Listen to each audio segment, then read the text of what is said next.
in regards to the team lineups. Nice surprises, to be fair. So let's just not mess about. Let's just dive.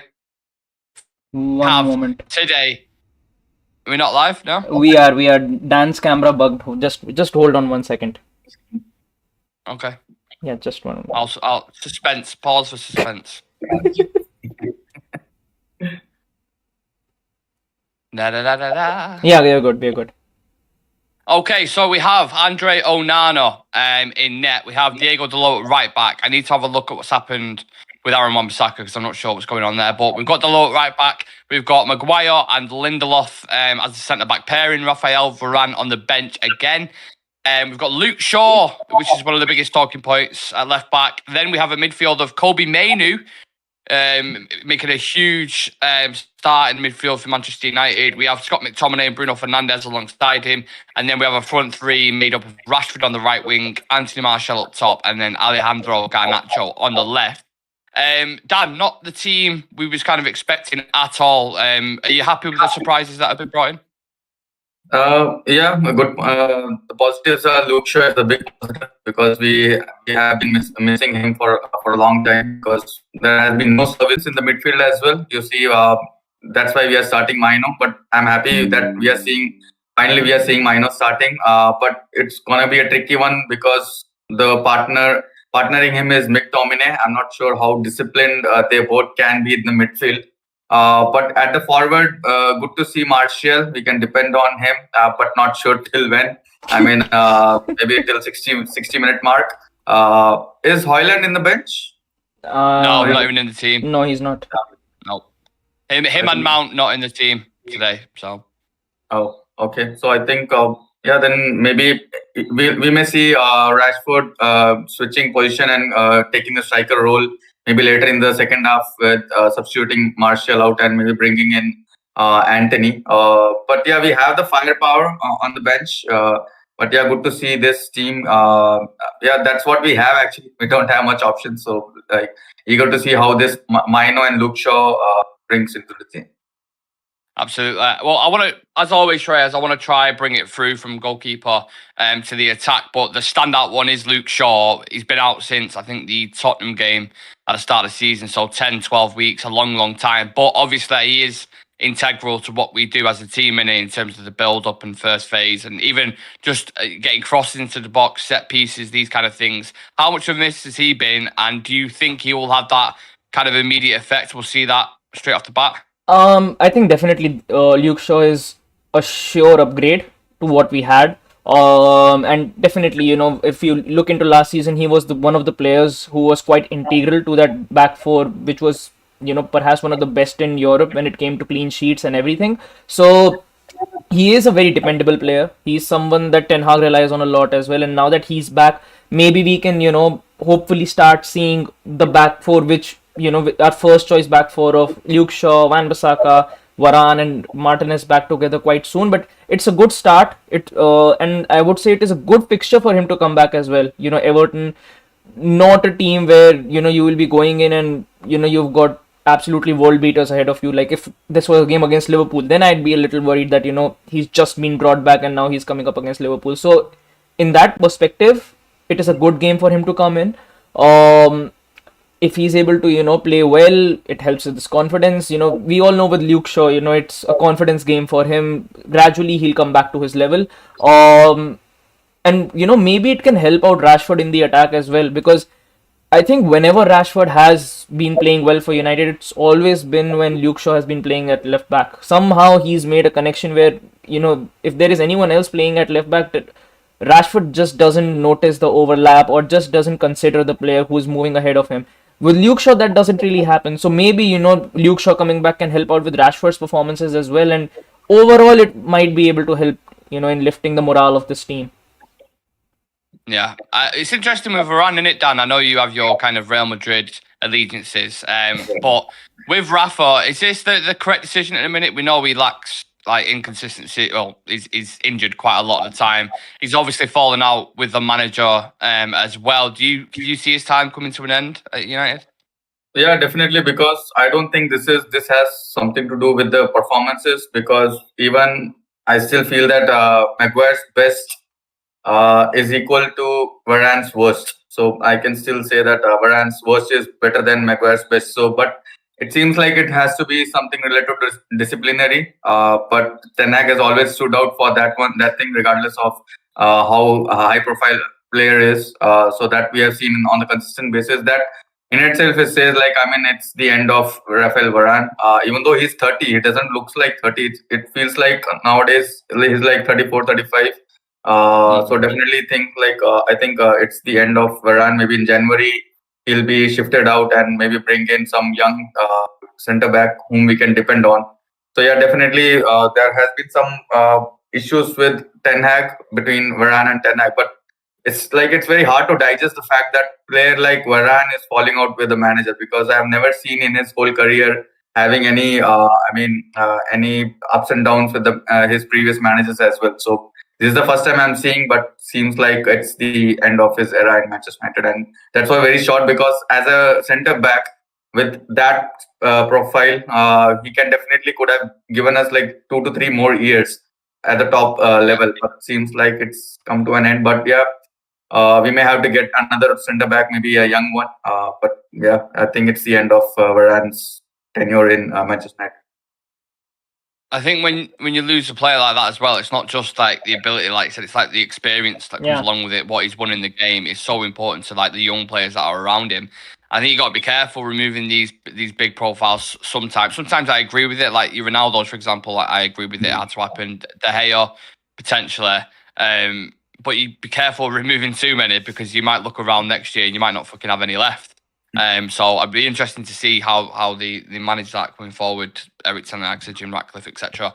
Before we move on to the midfield, I want to ask you about Kobbie Mainoo in the sector, but I'm just going to read out a couple of comments if I can, because I think some of them are in Hindi, but I'll give it my best. Lucky Singh, Kobbie Mainoo, Luke Shaw, Aaron Van Saka. I don't know. No, he's not starting. Garnacho, Rashford need to play. They'll be on the right wing pitch. Okay. The 5 Wales, but boy, some weird comments in here, man. What I literally don't know what's going on in that comment section, but it seems like people are excited, so I'll just take it what it is.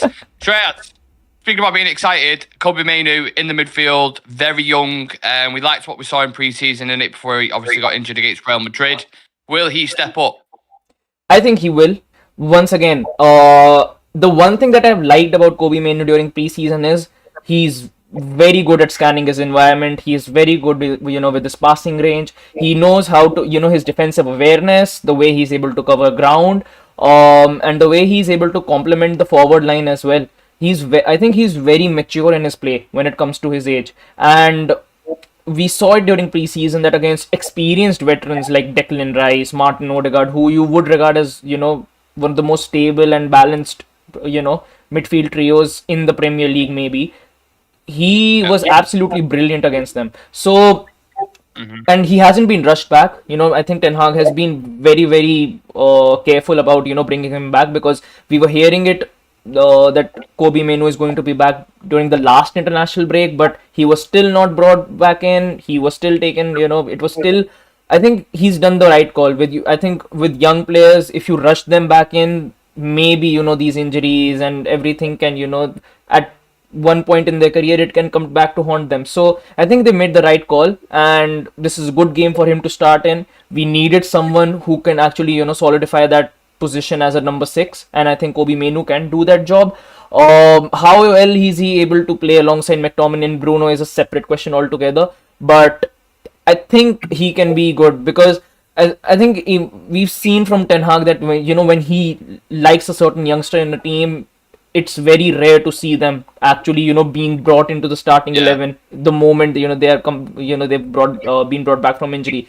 We know that Garnacho is someone who he thinks has a very high ceiling and can be, a regular starter for us. And he said the same for Kobbie Mainoo as well. And during preseason, he said that he expects at least 2 players every single season who can make a case for themselves to actually, get into the starting 11. So maybe Kobbie Mainoo is that player for us this season. And if he is able to, have a good performance today, maybe, just somehow, maybe we can finally see this midfield, the version of midfield that Ten Hag wants to work with. Maybe we see it working, because during preseason it was working. When Kobbie Mainoo was a part of this midfield, it was working. We were looking good, but the moment he was brought out, it just looked like we lacked that edge. That this midfield was just not able to, solidify itself or assert themselves. It was very difficult, and they need to be showing more personality, and hopefully Kobe Mainoo can bring that in. It's interesting, isn't it, Dan? Because the reason why Kobe Mainoo's starting is because Casemiro's out effectively, otherwise he probably would be starting this game.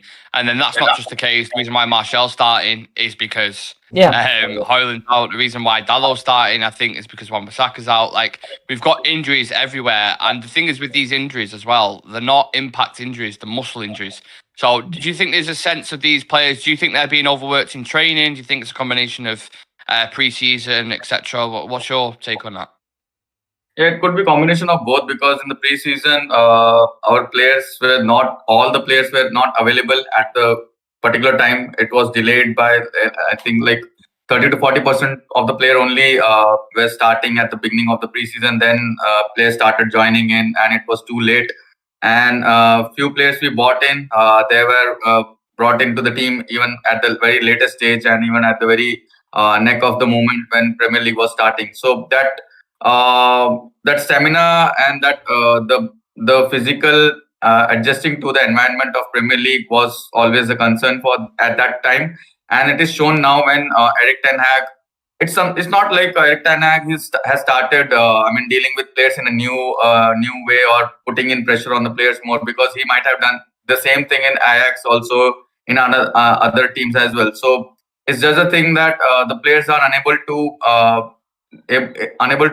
cope up with the amount of training, the level of training which are being asked for from them to do. But something has to do with the preseason as well, because that has started from there, and also the games, the number of games that the players have been into, and there is no break. Even if they go for the international break, they still play 2 games a week, even in the international as well. So it's like every 7 days you have to play 2 to 3 games. So that's in itself is a burden on players. So I know, like, everybody's playing those kind of players, but Manchester United has suffered a lot in that sense. But yeah, to be honest, I think the players are not able to cope up with the level of training that have been demanded. But that's what, if a team has to come up and climb up the ladder in the Premier League, then definitely they have to increase their training level and bring up the stamina level, because we have seen in the previous seasons as well, like after 60 minutes there has been no fight back, and the players are looking like they are out of gas, and they are unable to track back. So that if you have to build that stamina, then you have to perform in the training, and you have to give more training. But then again, the amount of games per week has, I think, really caused this whatever the disaster we are facing now. Yeah, well, you're talking about the lack of consistency there. 2 players that have been in the midfield quite a lot in the past couple of games have been Bruno Fernandes and Scott McTominay. McTominay scoring, to be fairness to him, his overall game is another discussion entirely. Bruno, do you think he's stepped up at all in the past couple of weeks? Has he looked better, in your opinion, or? I think in the Copenhagen game he looked good. He was making the right passes. In the Fulham game he stepped up at the last minute and got us the 3 points. And against Luton, I think it was just a lackluster performance from every single person in the field. So, barring that game, I think if you have to compare it to how Bruno was performing before that, yes, he has improved. But has he got to a level where I would say that he's playing like the Bruno Fernandes we know? He's not there yet. But yes, there has been an upgradation to his performances, because at least we can see Bruno actually being more involved in the play when it comes to, him being on the ball, rather than just chasing around the ball or just covering every single blade of the grass, because that's the bare minimum you expect from Bruno in every single game, that his effort is going to be there, his work rate is going to be there, his commitment on the field is going to be there. So barring that, what we need from Bruno is his ability on the ball, because when he does get going, we know his the vision he has, the eye for pass he has, the way he's able to connect with the forwards. Hopefully, he can actually get cracking as well, because he's also, one of those players who can make this midfield click. Like, whenever Bruno Fernandes has been performing well, you can see the overall performance of our midfield it actually grows up by quite an amount as well, whether it's Casemiro in that midfield, whether it's Eriksen in that midfield. So he's the captain as well. So if he can perform well, lead by example, maybe we see a much better performance today against Everton, because it is a good game to be trying out experiments like bringing Kobe Mainoo in. But on the other hand, Everton are a desperate side right now. They'll be they're not going to be just happy with the draw. They'd be going for it. Like, if Everton were to see the top 6 clubs right now, and they would say, what is the club where you would expect to get 3 points when they're playing away from home? They would say Manchester United, because we are the most inconsistent. So I don't see it being an easy game, but hopefully it can be a much better performance as to what we've been seeing in the past few fixtures. Yeah, and when we go on to like the front three, because that's obviously Bruno Fernandes is going to be providing, or at least trying to. Yeah. You would think, Dan, that the chemistry between your Martials, your Rashfords, and Bruno's might help a little bit. Yeah, but with Bruno Fernandes, it has always been a tough thing for me to judge him, because he's kind of a player, only one player in the team who is allowed to take risk, because that's where his strength is, and he tries something different, and that works. Or most of the time it works out, but sometimes it doesn't work out. And I think his lately his performance have been affected because I think he was allowed to be more. He was allowed to play more freely. I mean, go up and down the pitch wherever he wants to go. But the very last game, I can see when Carrick was the manager, he kept Bruno on the right midfield, and he gave the role of he gave the area for him to cover, not to go all around the pitch, but only to that specific area. And that was one of his best game when he played under Carrick. So that's what I also wanted from Bruno Fernandes. And also he plays the same role while playing for Portugal also. And you have seen that lately he has been scoring a lot of assists. So that's where his strength is. But when it comes to Manchester United, I can see that he's all over the place. The heat map says it all. And that when he goes to the other player, then that creates a void on the right side. So that's where it becomes a chain reaction of the team don't have any team losing the idea of how the team formation is. So, but yeah, Bruno Fernandes is kind of a player who has the liberty to take risks, but you need players who can. Who can take when he takes the risk. You need players in the forward lineup who can finish those risks. Yeah. So I think today it can be a good call. But the tricky thing is when Højlund was there, you know that Højlund will be at the end of every cross. But now with Martial, I don't want him to, track back or come back and play a hold-up play, because you need your striker to be inside the box. I know his strength is to build up from the holding the ball. But when Bruno Fernandes is providing a cross, you need your strikers to be inside that box. And that's where I want Martial to be, because you have players like McTominay, Mainoo, and Bruno Fernandes in that the 70% of the pitch, but you don't want Martial also to come back, and that in itself will create a void in the penalty box. And Rashford and Garnacho will be there at the wings, but you need someone inside the box to finish the crosses from Bruno Fernandes, or I could have happily said Rashford, but he's not doing that crosses part. But yeah, I think when Bruno Fernandes takes the risk, then you need someone like Martial or Højlund to finish that move. I think that front three is an interesting dynamic. I'm not sure. Yeah. There's a lot of things in it, Shreyas, that these things I like about the team. I like Kobe Mainoo starting. I like the fact that Shaw's in there, and I like a couple of other things. But again, you have all these kind of elements that are brought in. You have the 10-point deduction that Everton have had, which obviously they're just going to be riled up for it. Yeah. The crowd at Goodison anyway is usually really, really tough. We haven't been in the best form. It's away from home. It has all the makings of what could probably a draw. I'm not going to do score predictions yet, but it has all the makings of what could be a draw. Are you worried about that intense atmosphere might be getting on top of the players? I think it might be, because once again we know that these players aren't ones who are able to hold their nerves under pressure. They crack under pressure. They're not that straight and direct when it comes to moving to away grounds, which are quite hostile. And we've seen this affecting this team on a lot of occasions last season, and even this season we've seen it happen. So I think that there's two sides to this. If we lose or if we draw, it will just be that, we expected this to happen. It's not a surprise that United are going to Goodison and dropping points, especially in this sort of an environment. But I think that if we somehow come up with a win, I think it will help in boosting the morale of this team by quite a margin, because this team needs a good win, especially away from home. And like I said before as well, with this team, it's not about turning up and putting in a good performance on a any given day. It is a process with them. They need to go on a momentum, like 1, 2, 3, 4 games on the trot. When they win, that's when you can see most of these players actually performing well. So for us as well, this is a very important fixture as well, because if we lose out, then that gap between 5th and 6th, 8th, wherever we are right now, it just amplifies even more. But if we do win, we still keep on that pressure, and we can still be in the hunt around that 5th spot, 4th spot. So it is an important fixture for us, but the thing is, somehow it just gets dialed down whenever any opponent comes up against us, because it just feels like sometimes the opposition team wants it even more than what than we want when we are playing on the pitch. Yeah, and when you look at other teams around us, isn't it, Dan, in the Premier League, you've had Liverpool and Man City who have dropped points. You've had Chelsea who have dropped points. Tottenham are dropping points currently as it stands. I think that's in like the 85th minute at the moment. So be important to gain a little bit of ground on them as well. Yeah, you have to take these kind of chances. Like whenever you see your opponent teams, the top 4 teams are dropping points, then definitely you have to get the 3 points and climb up the ladder. That's where we failed I think it was last season when the other players were dropping points.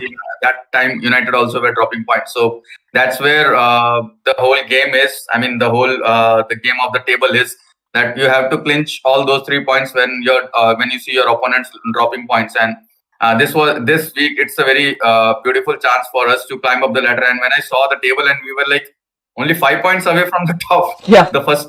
Well, just on that, if we win today, we go 2 points behind Tottenham, who are supposed to be having an amazing season, challenging for a title. Exactly. So exactly. Yeah, that's where it's mad.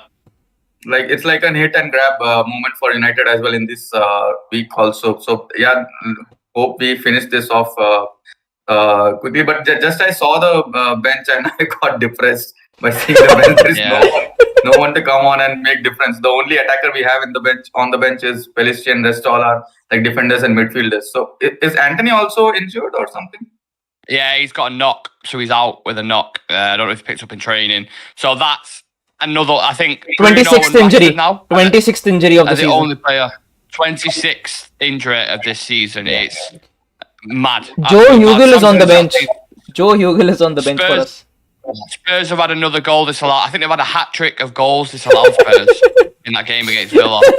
Crazy. Hopefully we don't see anything like that today. I don't want to see no VAR bollocks or any penalties unless it's fraud.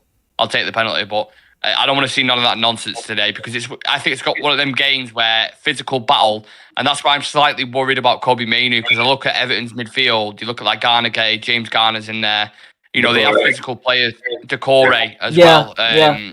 Deployed a little bit further up, but I'm just worried slightly about Kobe Mainoo, because he could get kicked about in this game at Goodison Park. He really, really could. So yeah, I don't want him having to come back and then go back out injured again, and then we've got to wait another fucking 5-6 weeks or whatever. But I suppose we'll just have to wait and see. Make sure you leave a like on the video for us if you haven't already, and get your score predictions down in the comment section. Dan, I'm going to go to you first. How do you see this game playing out, and what is your score prediction, please, mate? I think it's going to get dragged till the last 10 minutes, and maybe United get a winning goal. But I can guess it could be a very tight game. I'll go with 2-1 United. Okay. Any goal scorers? Who do you think? Goal scorers? Bruno Fernandes and Martial. Okay. I could see Martial getting it. I think last season, I know Martial went off injured. Ronaldo and Anthony scored. But he assisted Anthony before going off. Before going off, he assisted Anthony. Didn't he? Yeah.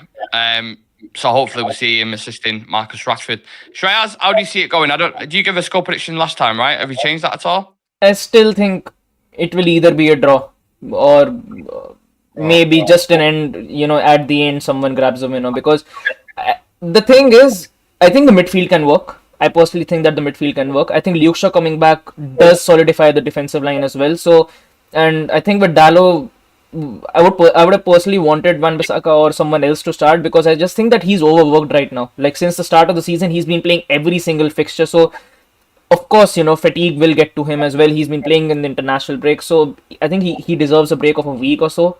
That bring him back. He's back in energy, but the problem I see in this team is, where do the goals come from? Because the thing with Martial is, as good as he is, and I think that he can play a big role for us this season, but Martial can only be good for us when the wingers are, on form, when the wingers are taking their chances. Because, like you mentioned before, Martial is someone who relies on hold-up play, link-up play, and he likes to play he likes to integrate other attackers in and actually create chances for them as well. But if Rashford and Garnacho aren't taking their chances, then it will be a very frustrating game for us. So the only thing is, where do the goals come from? I think if we are somehow able to see a better performance from Garnacho and Rashford, maybe United can have a better performance, because I think the midfield can still hold. I think McTominay has been somehow been a player who has been playing regularly for us in that midfield, and somehow he gets a goal. He's been playing in the 10. I think Bruno will be the one who will be partnering Mainoo in the midfield. So that's just the area where probably Everton would love to exploit us. And on the defensive line, I just hope Dalot has a better game today, because I think Luke Shaw will step up. I think Kobe Mainoo will have a very good performance today, but it's just the attack that just scares me, because I just don't see a lot of goals. And even in the fixtures where I would have said that we deserve scoring a lot more goals, we just haven't scored them. I mean, against Luton we could have scored a lot more as well, but this team just doesn't take their chances. No matter how good they are or how easy they are, they just never take their chances. Yeah, I'm also worried about it. Yeah, that's where the fear comes in me, that I can sense that this midfield might struggle, because that McTominay, whatever he has done in this season, he has been doing that when he is inside the box. Yeah. And if he goes inside the box and Bruno Fernandes, mostly he's up the field, and it will leave Mainoo alone in the midfield, and that will cause a problem for us. And even if you see that with Martial's abilities, he will be dropping back a little, and that will allow McTominay to go front, and that will leave Mainoo alone in the midfield. And I can sense like there will be multiple situations where Mainoo will be left alone in the midfield and will be struggling there. Yeah, I completely forgot Eric Ten Hag's got a touchline ban today, so he won't even be on the thing. Yeah, I think it's Mitchell van der Gaag or someone else. Van der Gaag will be leading. Yeah. Yeah, so that'd be interesting as well. Again, you talk about the makeup of the game and changes, etc. That's very interesting. I'm quite worried about Lindelof at the back. If he's coming up against a DCL, Dominic Calvert-Lewin, I mean, the physical presence, he can cause problems there. If he goes injured in the 20th minute, that will be a big boost. Yeah, so it's like, Maguire, in fairness to him, usually plays well against Everton. Yeah, he does. Game, so. I think the fascinating thing about this matchup is both the strikers are injury prone. Like, they can go down at any moment throughout the game. It can happen. Like, imagine first one to drop. Yeah. That's what Martial goes down in the 25th minute. Calvert-Lewin goes down in the 30th minute. Both teams are strikerless. Yeah, quite literally. I can be dangerous with the set pieces as well, because they have like tall players, Tarkowski, Goy, and Decore. Yeah. So well, I was just about to say, I could see this game going like the Fulham game. I really, really can, where it's very cagey. Everton have good chances, but a little scrappy game, or the opposite, they could get a set piece, Tarkowski, and they get a last minute winner, and Everton, Goodison Park goes mad, and we lose our shit. But I'm going to leave it there, lads. I'll let you just go watch the game. There's going to be a review after the game as well with Chivy and Sam, so make sure you tune in for that. I hope you all enjoy it. I hope we get the 3 points, because we fucking need it. Other teams around us dropping points. But let's just go Goodison Park. It's going to be a bear pit. Get the 3 points and fucking run. Yeah. Hopefully that's what we can do, but let's see what happens. Hope you all enjoy it, and we'll see you for the review after the game. Take care. Peace.